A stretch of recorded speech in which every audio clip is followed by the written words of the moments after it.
Vom respecta limita pusă de copil în legătură cu gesturile fizice de afecțiune.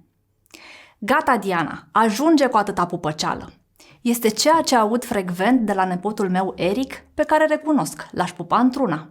Este un copil introvert, pentru care granițele corporale sunt foarte importante și care ne spune cu claritate cât de des, cât de mult, cât de lung sau de strâns poate fi îmbrățișat.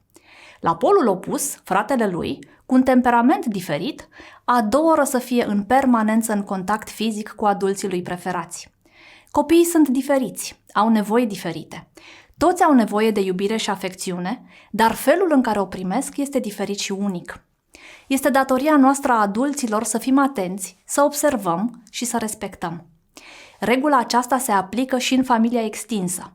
Îi dai bunicii o îmbrățișare sau doar îi spui la revedere? Este o modalitate prin care le transmitem copiilor mesajul că este în controlul lor felul în care își comunică afecțiunea în raport cu cei din jur.